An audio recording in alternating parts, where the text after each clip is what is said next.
As I sat last night trying to come up with a speech for today, I must have gone through 20 different versions. Endless paragraphs written and then deleted shortly thereafter because they just weren't perfect.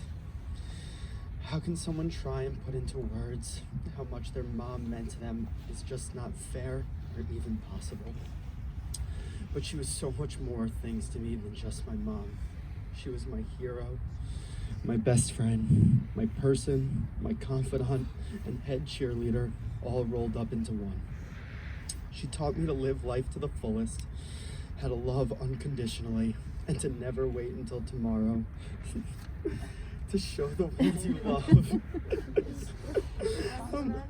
how much they truly mean. She taught me how a little gift or tchotchke can go a long way to show someone you're thinking of them. She always said it didn't matter about the price, but the effort that really counted. But if you knew Bonnie, a hefty price tag never hurt. She taught me to be creative and to always think outside the box. She taught me if you want something, go out and take it. There is no time to wait. But most importantly, she taught me how to fight. No matter what obstacle or opponent she went up against, she never gave up and showed me that when life knocks you down, you get back up because there is no other option. Each one of these lessons have accumulated into the man I am today, and I just hope that I will be able to live on and fight the obstacles that life throws at me with the same bravery, courage, and resilience that my mom instilled in me through watching the way she has taken on life. Mom, there won't be a single day that goes by that I don't think of you. There will be days that are harder than others, but on those days, I'll take a page out of your book and just keep pushing on. I love you so much and will miss you forever. You may have lost to cancer, but you won every day at life. I wasn't sure if I was going to make it this far into my speech, but I'd also like to share my mom's favorite story about me. When I was 4 years old, my mom asked me to go to sleep one night, and as we often did, I asked if we could play one game of hide and seek first. She said yes, but wasn't really paying attention and just went on doing something else. Well, an hour later, she went to go check on me sleeping in bed, and I was nowhere to be found. She did a quick sweep of my typical hiding spots, and still no luck. Then she had to bring my dad in as reinforcements, begrudgingly though, since she didn't want to admit that she lost me. What do you mean you don't know where Mark is? Well, he may be playing hide and seek. So off they went, turning the house upside down. After 2 hours later, she noticed that the linen closet was cracked open by a stray towel on the floor. As she pulled open the door, there I laid, passed out, on the third shelf as if it were my bed. And in typical Bonnie fashion, the first thing she had to do was go grab her camera and document the memories. And for that, I am grateful, because all those photos and memories will help cheer me up whenever I am missing and thinking of you. Mom, I love you today, tomorrow, and forevermore.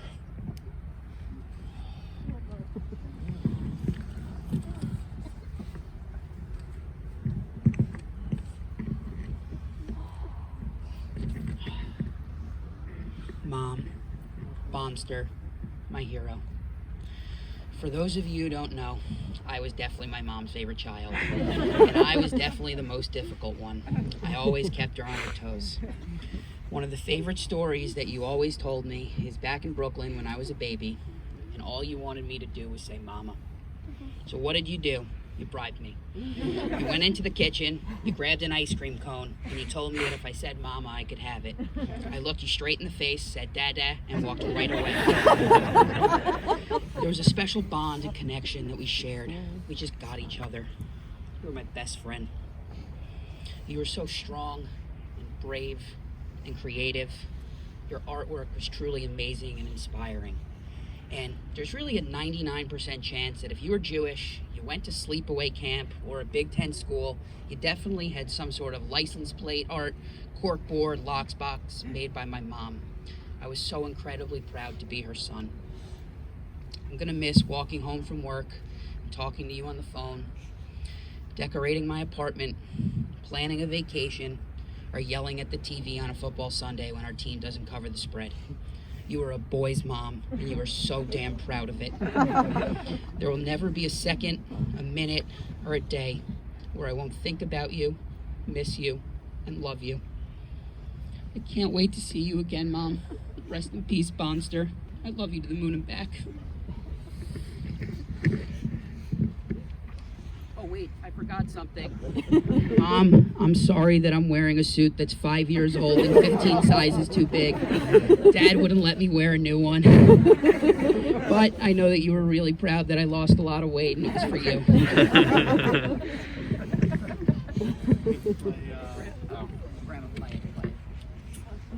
Oh, no.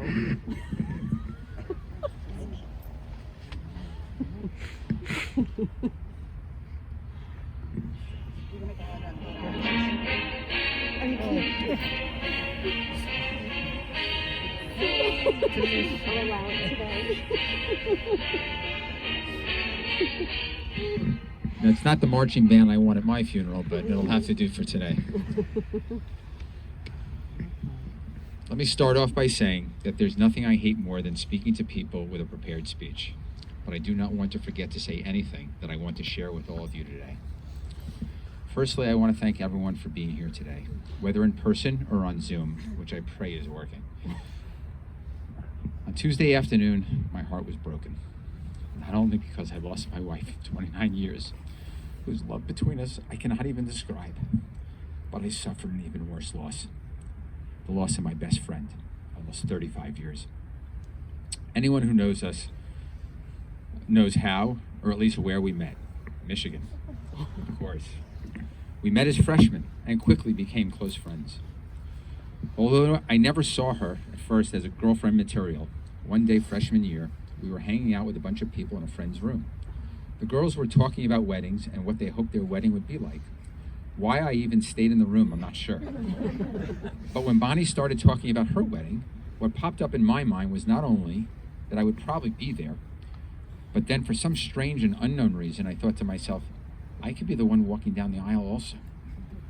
Obviously, my premonition actually became reality. It actually took a few more years after that premonition, but towards the end of junior year, we started dating. She did tell me that she only started dating me because she felt guilty for crashing my car. That's a whole long story, but the reason didn't matter to me. Once we started dating, we were inseparable. We graduated Michigan and then moved to Brooklyn as I was attending Brooklyn Law School. Although we lived in the same building, I lived on the 4th floor and she lived on the 15th floor. Her parents thought that was a waste, but my mother said I should live with another law student. My favorite story about that was while we lived in separate apartments was the Sunday morning my mother called looking for Bonnie, which was before we had cell phones. My mother had plans to do something with Bonnie that day. She says to me, I'm trying to reach Bonnie, but she's not answering her phone. Can you go upstairs to her apartment and tell her to call me?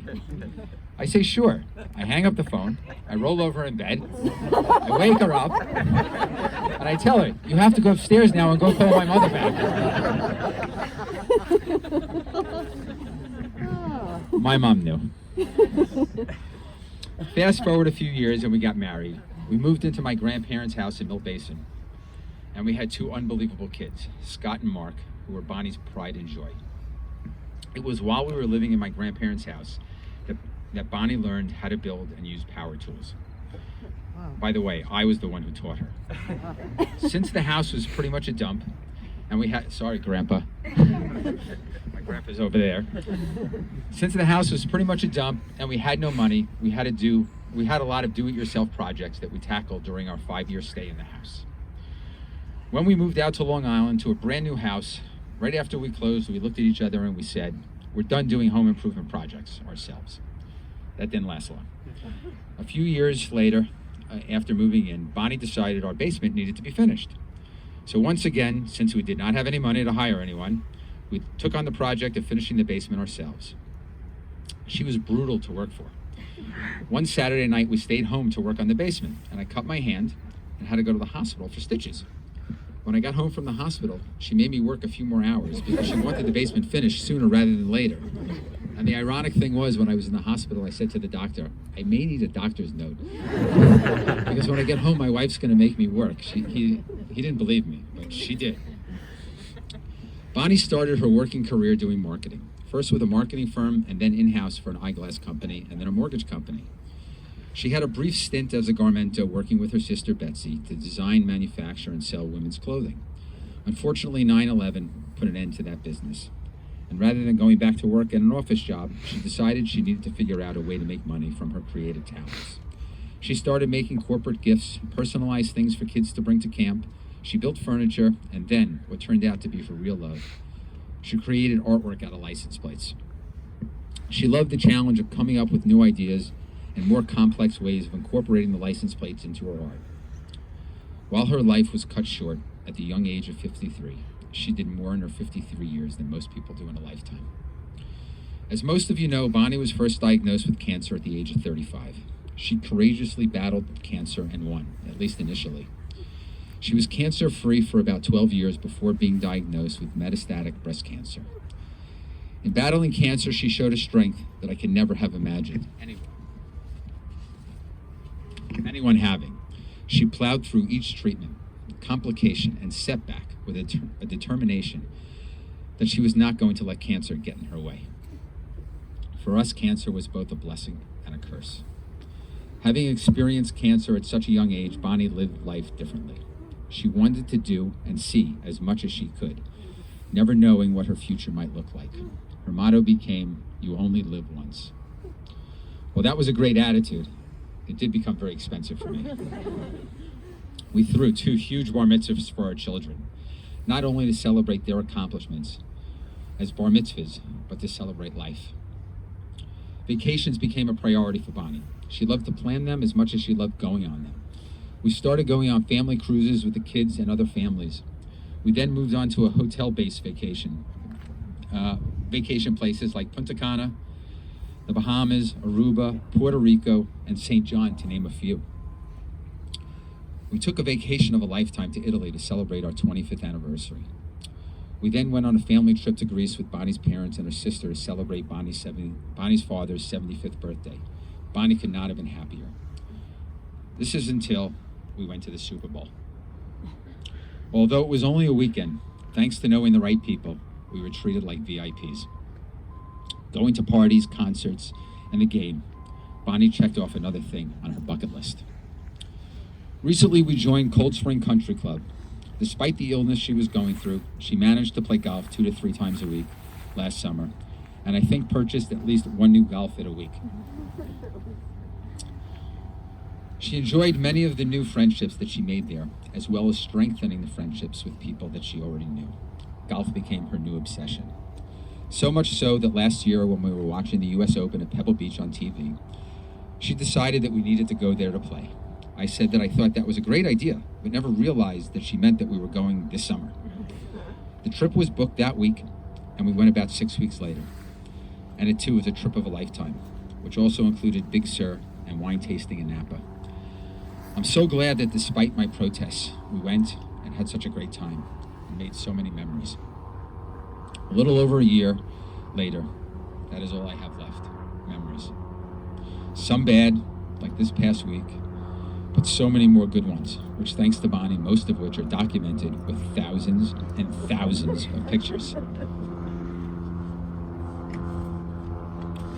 Throughout Bonnie's illness, she developed special relationships with many of her friends. I'm not going to single anyone out today, but I do want to thank each and every one of you for all you did for her in your own little way over the last 7 years, as you brought so much joy and happiness to her life, even during the days that she struggled. I do have a bone to pick with one, though, the one who introduced her to Ray Leventhal. That seemed to dominate most of her credit card bills. But going shopping made her so happy that I had to bite my lip. I could go on for hours telling you more stories about Bonnie, but I don't want to get charged for overtime by the cemetery or the cantor. As many of you know, I was always the cheap one. I will just conclude with saying that Bonnie was, without a doubt, the love of my life. I will miss her terribly, but will carry on. She will carry on in my heart, and I will think of her every day for the rest of my life. I love you, and hope you continue to look out for me from above, as you did during your life. I love you, Bonnie.